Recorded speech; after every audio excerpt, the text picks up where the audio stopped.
오늘 우리는요, 사무엘하 19장 말씀을 보게 됩니다. 압살롬은 죽었고요. 또한 그의 반역은 진압되었다는 이야기를 우리는 지난주에 보았죠. 그러면 이제 다윗은 무엇을 해야 할까요? 이제 다시 왕으로 돌아가서 정말 이스라엘이 다시 분리된 것이 아니라 하나 될 수 있도록 하는 것이 바로 다윗의 그 임무였어요. 그래서 이제 오늘 19장에 보면요, 다윗이 갈라졌던 이스라엘 백성들의 마음을 어떻게 하나로 만들었는지를 볼 수가 있고요. 또한 어떤 노력을 하나 되기 위해서 했는지를 오늘 본문을 통해서 깨닫는 은혜가 있길 주님의 이름으로 축원합니다. 이제 1절을 보시면요, 요압은 여전히 전장에 있었어요. 그 전쟁터에 남아 있었습니다. 그런데 어떤 소식이 들려왔냐? 바로 다윗이 아직도 죽은 압살롬 때문에 여전히 울며 슬퍼한다라는 이야기를 전쟁터에서 듣게 되었습니다.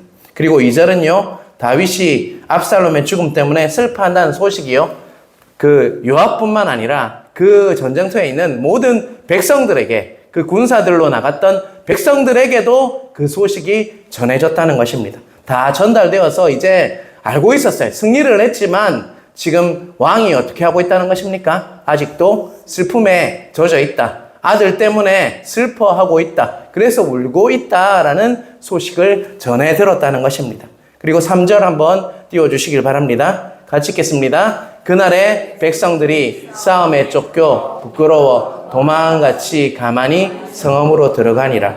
자, 여러분, 이들은 승리한 군사예요. 정말 다윗을 위해서 또 그들의 나라를 위해서 열심히 싸워서 정말 자신의 목숨을 걸고 싸웠어요. 그리고 어떻게 됐습니까? 반역을 진압하고 이래 승리를 했어요. 그러면 돌아올 때 어떻게 들어와야 됩니까? 일반적으로 했을 때는 어떻게 들어와야 돼요? 개선장군처럼 당당하게, 그죠? 기쁘게, 기쁨과 축제 가운데 이렇게 정말 들어와야 돼요. 그런데 지금 어떻게 했다고 얘기하고 있습니까? 왕이 아직도 지금 어디에 빠져 있다고요? 슬픔에 빠져 있다는 것이죠. 슬퍼하고 울고 있다라는 소식을 들으니까 마치 그들이 개선장군이 아니라 패잔병처럼 이겼지만 지금 조용히 아무도 모르게 지금 어디로 들어가고 있다는 것입니까? 예루살렘 성전으로 들어왔다는 것입니다. 이때 누가 해결사로 나서냐 하면요, 이게 이해는 되죠. 이해는 될 수가 있습니다. 그 아들이, 사랑하는 아들 압살롬이 죽었기 때문에 그렇게 슬퍼하는 것은 이해가 될 수 있어요. 그런데 지금 백성들은 무엇을 걸고 싸웠습니까? 자신들의 목숨을 걸고 싸웠죠. 그런데 지금 그들이 어떻게 들어왔습니까? 마치 패잔병처럼 들어왔다는 것이죠. 그래서 요압이 정말 나섰다는 것입니다. 5절, 6절 같이 읽겠습니다. 5절, 6절 띄워주세요. 요압이 집에 들어가서 왕께 말씀드리되 왕께서 오늘 왕의 생명과 왕의 자녀의 생명과 처첩과 비빈들의 생명을 구원한 모든 부하들의 얼굴을 부끄럽게 하시니 6절도 띄워주세요. 이는 왕께서 미워하는 자는 사랑하시며 사랑하는 자는 미워하시고 오늘 지휘관들과 부하들을 멸시하심을 나타내심이라. 오늘 내가 깨달았으니 만일 압살롬이 살고 오늘 우리가 다 죽었다면 왕이 마땅히 여기실 뻔하였나이다. 지금 요압은요, 이빠른 소리를 하고 있어요. 왕께서는 지금 가족들과 왕의 가족들의 생명을 구원하기 위해서 목숨을 걸고 싸웠던 그 충성된 부하들의 얼굴을 뭐 하고 있다는 것입니까? 부끄럽게 하고 있다. 5절에 이렇게 말해요. 그리고 왕을 향해 반역을 한 사람이 누구였어요? 아들 압살롬이었잖아요. 압살롬은 사랑하시고 우리는 도리어 미워하고 있는 것 같다. 목숨 걸고 싸웠던 백성들은 마치 미워하는 것 같다. 내가 오늘 깨달아 보니까 만일 압살롬이 살고 우리가 죽었으면 더 좋아할 뻔했다 라고 누가 얘기하고 있습니까? 요압이 이빠른 소리를 하고 있죠. 사랑하는 성도 여러분, 요압은 어떤 사람인 것 같습니까? 여러분, 맞는 말을 하는 사람이죠. 그리고 틀린 말 하나도 없어요. 하지만 가슴 아픈 말만 골라서 하는 사람이기도 합니다. 여러분, 요즘 아이들의 언어로 하면요, 팩트 폭격하는 사람, 사실대로 정확하게 말하니까 그 다윗의 마음이 어땠을 것 같습니까? 찔렸다는 것입니다. 그러면서 이제 7절을 보면 압살롬이 다윗에게 또 충고를 합니다. 7절 제가 읽겠습니다. 이제 곧 일어나 나가 왕의 부하들의 마음을 위로하여 말씀하옵소서. 내가 여호와를 두고 맹세하옵나니 왕이 만일 나가지 아니하시면 오늘 밤에 한 사람도 왕과 함께 머물지 아니할지라. 그리하면 그 하가 왕이 젊었을 때부터 지금까지 당하신 모든 하보다 더욱 심하리라. 지금 요압은 뭐라고 얘기하고 있습니까? 당장 나가서 그 백성들의 상한 마음을 뭐라고 얘기하고 있습니까? 위로해야 된다. 그렇지 않으면 정말 백성들이 하나도 남지 않고 다 도망갈 거다. 그렇게 되면 지금 다윗 왕께서 지금 젊을 때부터 지금까지 당했던 어떤 것보다 더 심한 경우를 당할 수도 있다라고 바로 요압이 팩트 폭격을 하고 있습니다. 그리고 8절 다윗이 요압의 충고를 듣고 어떻게 했을까요? 그대로 했다는 것입니다. 그리고 그 백성들이 이렇게 이야기합니다. 다윗 왕이 아들이 죽은 그 슬픔을 뒤로하고 우리를 위로하시기 위해서 지금 성문에 앉아 계신다. 다윗 왕이 마음이 참 좋지 않을 건데 아들이 죽어서 마음이 안 좋은 건데 우리를 위로하기 위해서 정말 성문 앞에서 기다리고 계시다라는 그 이야기가 나왔다는 것이죠. 그 분위기가 완전히 반전되었다는 것이죠. 누구의 말에 따랐을 때 그런 일이 일어났습니까? 바로 요압이 했던 말 그대로 반응하고 그래서 백성들이 너무너무 좋아했다는 것입니다. 여러분, 사랑하는 성도 여러분, 이 말씀을 보면서 어떤 힘든 상황이 우리에게 일어날 수 있잖아요. 또 힘든 문제가 생길 수 있어요. 슬픔이나 어려운 감정들이 우리에게 찾아올 수 있다는 것이죠. 우리는 누구나 살다 보면요, 어려운 문제를 경험하게 될 수 있어요. 또 어려운 상황에 놓일 때가 있다는 것입니다. 그럴 때 여러분, 우리의 감정은 어떻게 됩니까? 곤두박질 치죠. 그런데 여러분, 감정이라는 것은 참 속기 쉬운 거예요. 우리 감정대로 따라가면요, 실패할 수도 있어요. 그 감정들을 딛고 일어서야 돼요. 우리는 그 어려운 상황에서 그것을 극복하기 위해서는 오늘 정말 다윗 왕은요, 이 아들, 사랑하는 아들 압살롬이 죽었다는 그 감정 때문에 어떻게 되어 있었습니까? 계속 울고 의기소침해서 그 상황을 바로 보지 못했다는 것이죠. 그런데 누구의 말에 의해서 그 감정을 돌파할 수 있었어요? 요압의 그 조언을, 충고를 통해서 그가 깨어날 수 있었다. 이러다가 안 되겠다. 지금 이러고 있을 때가 아니구나라는 것을 깨달을 수가 있었다는 것입니다. 우리 가정에는요, 문제가 일어날 수 있어요. 어려움이 있을 수 있죠. 또한 직장에서도 문제가 있을 수 있습니다. 그래서 어려울 수 있어요. 또한 우리 교회에도 어려움이 있을 수 있습니다. 그런데 우리는 그때 감정대로 하면 안 돼요. 감정을 따라가면 속을 수 있다는 것입니다. 감정이 얼마나 우리가 믿을 수 없는 것인지 여러분 깨달아야 돼요.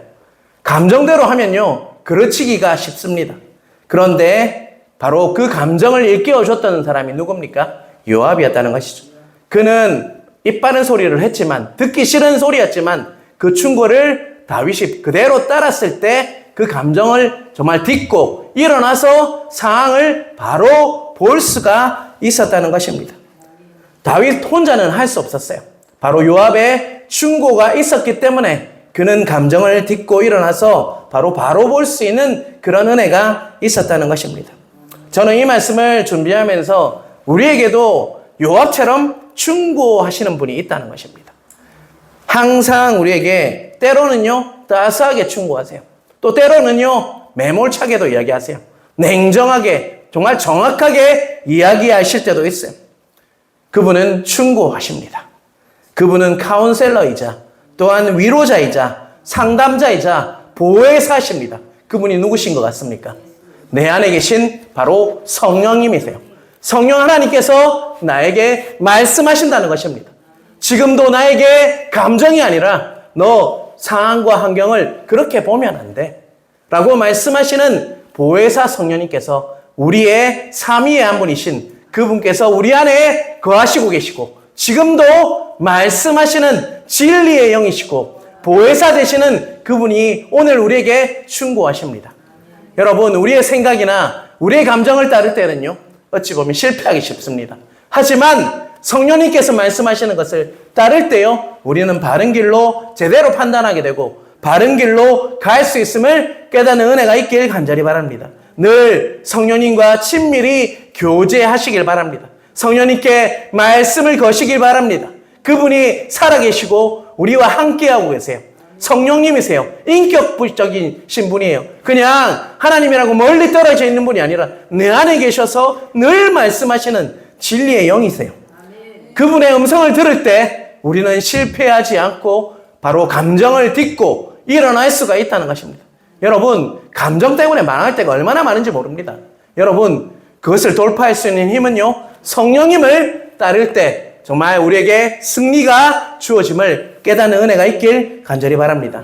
이렇게 다윗은 슬프고 아픈 감정을 극복하고 이제 본격적으로 이제 하나 되기 위해서 왕의 업무를 시작하고 있어요. 여기서 한 가지 질문을 하겠습니다. 압살롬이 반역했다고 했잖아요. 여러분 기억을 한번 더듬어 보시길 바랍니다. 그 거점 도시가 어디였는지 혹시 기억나시는 분 있어요? 여러분, 그 거점 도시는요, 헤브론이었어요. 헤브론이라는 도시였고 그 헤브론은요, 유다의 도시였습니다. 유다 족속의 도시가 헤브론이었어요. 또한 그 도시는요, 다윗이 유다 족속이잖아요. 그래서 어찌 보면 다윗의 고향과도 같은 도시가 헤브론이었습니다. 그런데 13절에 보면요, 다윗이 누구를 요압 대신 군사령관으로 삼았냐? 바로 13절 한번 찾아보실까요? 뭐라고 하고 있습니까? 우리 성경에 쓰신 분들, 누구를 세웠다라고 얘기하고 있죠? 13절에 보면요, 다윗이 요압 대신해서 군사령관으로 세운 사람이 누구예요? 아마사입니다. 아마사를 세웠는데 그 결과 14절에 보면요, 유다 사람들이 마음이 하나같이 되어서 다윗에게 기울어지게 되었다라고 이야기를 하고 있어요. 아마사를 세우니까 그 마음이 하나가 되어서 다윗에게 마음이 기울어졌다라고 이야기를 하고 있습니다. 자, 사무엘하 17장 25절 같이 한번 읽어볼까요? 압살롬이 아마사로 요압을 대신하여 군지휘관으로 삼으니라. 아마사는 이스라엘 사람 이드라라 하는 자의 아들이라. 이드라가 나하스의 딸 아비갈과 동침하여 그를 낳았으며 아비갈은 요압의 어머니 스루라의 동생이더라. 자, 여러분, 가족적으로 볼 때 25절 제일 끝에 보면요, 바로 아마사는 가족적으로 아비갈의 뭐라고 얘기하고 있죠? 아들이다라고 얘기하고 있죠. 그리고 그는요, 유다 사람이었어요. 그렇다면 아비갈은 무엇이냐? 누구냐? 누구의 동생이죠? 스루야의 동생이다. 25절 끝에 얘기하고 있죠. 누구의 동생이라고요? 스루야의 동생. 자, 스루야라는 이름을 여러분 들어보셨을 거예요. 스루야는 누굽니까? 다윗의 누나가 스루야예요. 그리고 스루야의 아들이 누굽니까? 우리 조금 전에 보았던 요압이에요. 요압과 아비새가 바로 스루야의 아들이에요. 자, 이것은 지금 아비갈의 아들이다. 그리고 또 스루야의 동생이다. 이런 이야기를 볼 때 다윗과 먼 사람입니까? 가까운 사람입니까? 다윗의 가족이에요. 가족 중에 하나가 바로 누구라는 것입니까? 아마사예요. 그런데 다윗 가족 중에 한 명인 그 아마사가 누구 편에 들었다는 것입니까? 압살롬의 군대 장관으로 쓰임을 받았다라고 이야기하고 있죠. 자, 여러분 보십시오. 25절에 보면 아마사로 요압을 대신하여 군지휘관으로 삼으니라. 누가 세웠다고 얘기하고 있죠? 압살롬이 아마사로 요압을 대신하여 군지휘관으로 삼았다. 이 말은요, 압살롬이 아마사를 중용했고, 그래서 아마사가 누구 편이 되었다는 것입니까? 압살롬 편이 되었다. 그런데 그가 누구의 가족이에요? 다윗의 가족. 바로 스루야의 동생인 어머니로부터 태어난 아들이 바로 아마사예요. 결국은 지금 다윗의 가족인데 누구 편에 들었다는 것입니까? 다윗이 아니라 바로 압살롬의 편을 들어서 그가 압살롬 편에 섰다. 군대 장군으로 중용되었다라고 얘기하고 있어. 자, 그렇다면 정상적으로 지금 반역이 진압이 되었어요. 그렇다면 다윗은 무엇을 하는 게 맞습니까? 지금 누구 편에 섰습니까? 아마사가 반대편인 압살롬 편에 섰잖아요. 반역의 중심에 섰던 인물이 바로 누구였어요? 아마사였어요. 그런데 다윗은 유다 사람의 마음을 얻기 위해서 누구를 중용하고 있다는 것입니까? 압살롬의 군대 장관이었던 아마사를 오히려 중용하고 있다. 원래대로 한다면, 원칙대로 한다면 누구를 죽여야 돼요? 아마사를 죽여야 돼요. 그런데 지금 다윗은요, 지금 누구를 중용하고 있다라고 성경은 말하고 있습니까?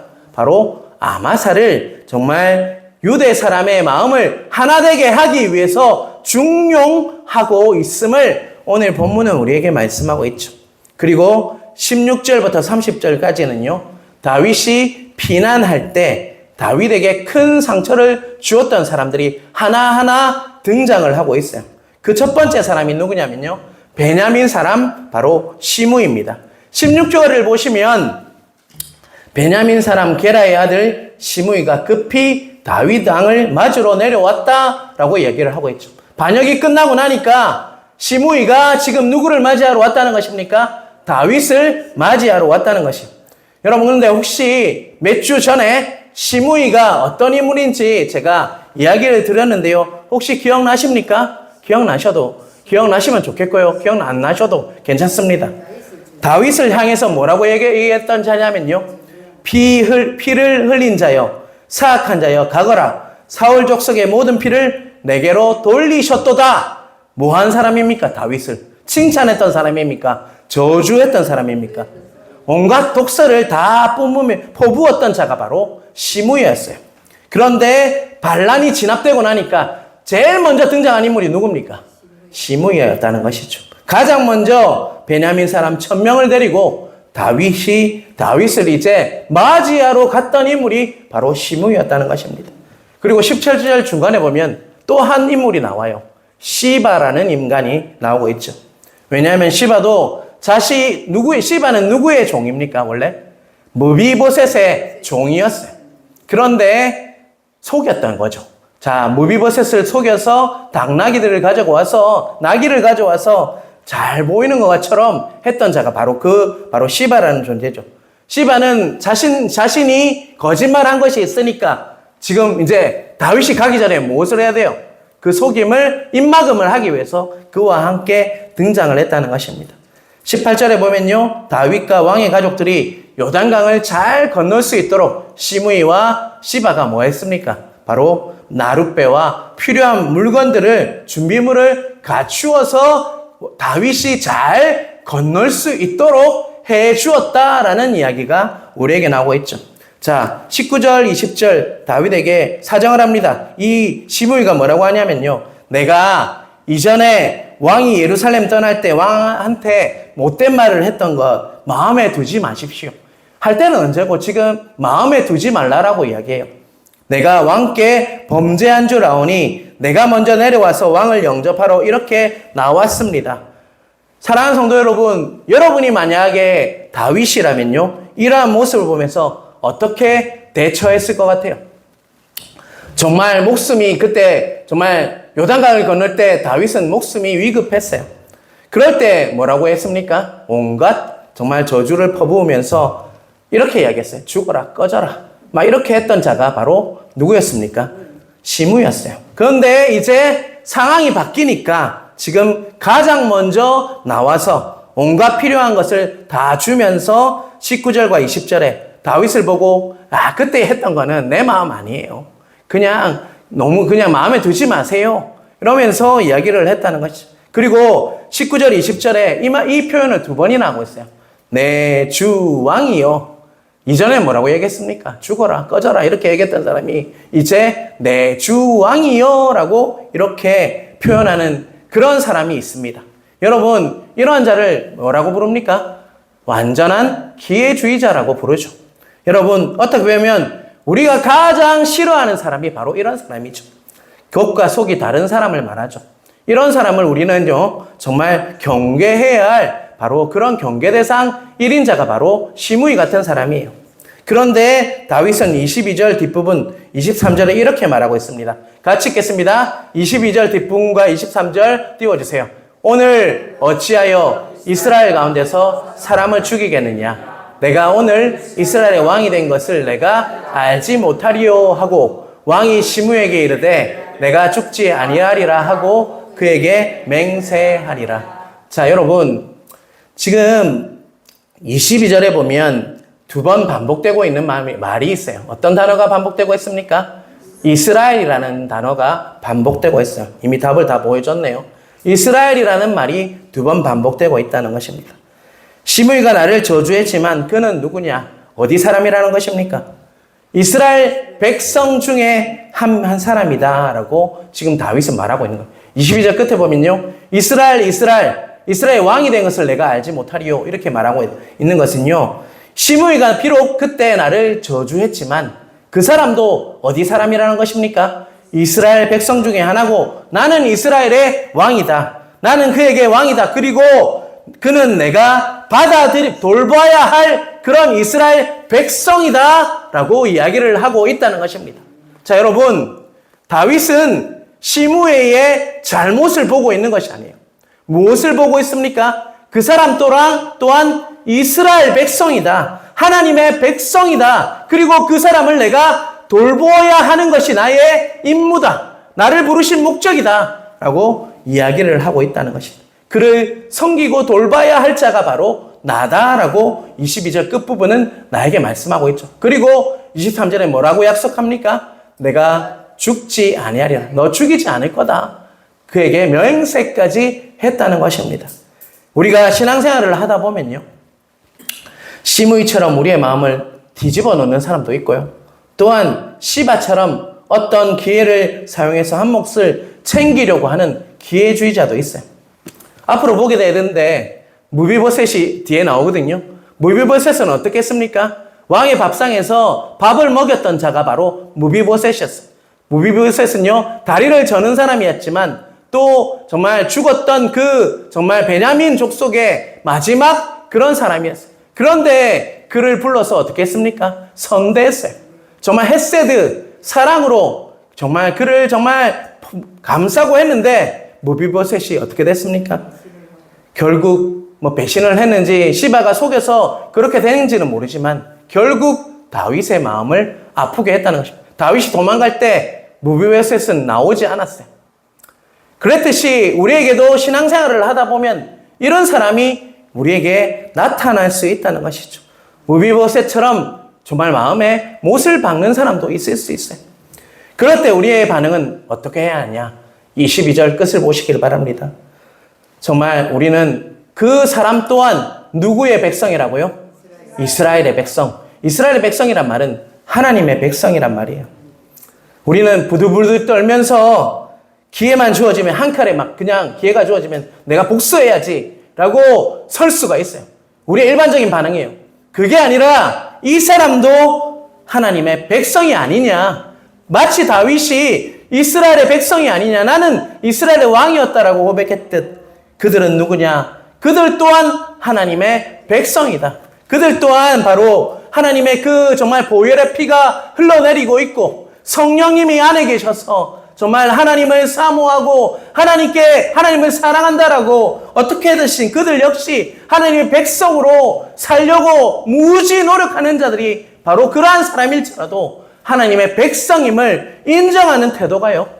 우리가 그 사람에게 복수하고 하는 태도가 아니라 정말 예수 그리스도의 보혈이 흐르고 내리고 성령이 그들의 가운데 흘러내리고 있음을 인정하고 그 사람을 하나님의 그 백성으로 불쌍히 여기며 갈 수 있는 아버지의 마음으로 바라볼 수 있는 마음이 바로 그 마음이라는 것입니다. 그분이 때로는요, 아마사처럼 나를 반대할 수도 있고요. 시므이처럼 나를 저주할 때도 있어요. 또 무비보셋처럼 내 마음에 못을 박을 수도 있어요. 그런데 또 시바처럼 한몫 챙기기 위해서 기회주의자처럼 할 수도 있어요. 그렇지만 우리는 어떤 마음을 가져야 합니까? 저 사람 또한 하나님의 백성이야. 하나님의 성도야. 하나님의 나의 지체야. 내 옆에 있는 불러주신 지체야. 그 마음을 가질 때 그 사람을 품을 수 있다는 것입니다. 다윗이 그들을 품을 수 있었다는 것은요, 바로 아버지의 마음이 부어졌고 또한 예수 그리스도께서 이 땅에 오셔서 어떻게 사셨습니까? 그렇게 사셨잖아요. 죄악된 우리를 다 살리기 위해서 십자가에 돌아가신 그 예수 그리스도의 모습이 바로 그런 모습이고 우리도 그러한 모습으로 살아야 함을 오늘 본문은 우리에게 말씀하고 있다는 것입니다. 내 잘되면 너 가만 안 둬. 이 마음 하나님 주시는 마음 아니에요, 여러분. 예수 그리스도의 마음을 품길 바랍니다. 온유한 마음을 품으시길 바랍니다. 겸손한 마음을 품으시는 은혜가 있길 주님의 이름으로 축원합니다.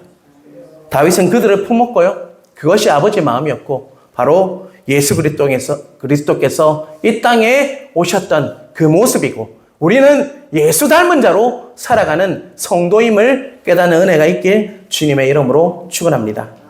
조금 전에 말씀드렸듯이 24절에서 30절까지는요. 무비보셋의 이야기를 하고 있어요. 한마디로 무비보셋의 이야기는요. 그의 종이었던 시바가 그를 뭐 했다는 것입니까? 속였다라고 모함했다라고 이야기를 하고 있어요. 만약 내가 다윗이었다면요.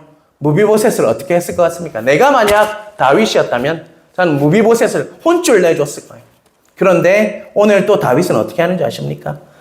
무비보셋을 100% 무비보셋 편을 들어준 것도 아니고요. 또한 시바의 편도 들어주지 않았어요. 그는요. 무비보셋에게 이 명령을 합니다. 시바와 밭을 나누어라. 이 명령을 해요. 이 말은 뭡니까? 두 사람에게 다 경고와 함께 무엇을 준 겁니까? 살 자리, 기회를 한 번 더 주었다는 것입니다.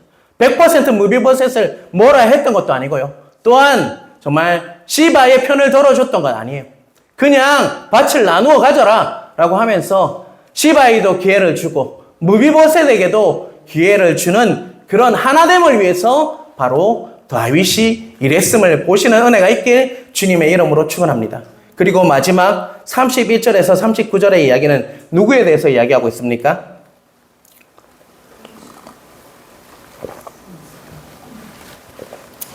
다윗이 가장 잊을 수 없었던 한 사람이 나와요. 바로 바르실레라는 공개했던 다윗이 가장 춥고 힘들 때 궁을 떠나야 했던 때에 바로 비참하고 굶주렸던 피난 생활이 있을 때 그를 도와주었던 길르앗 사람 80세 노인입니다.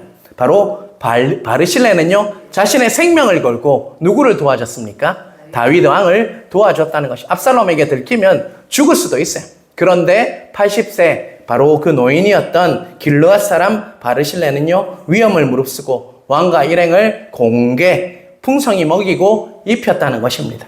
이제 마침내 반역이 진입되고 다윗이 예루살렘으로 누가 돌아온다는 이야기를 바르실레가 들었을까요?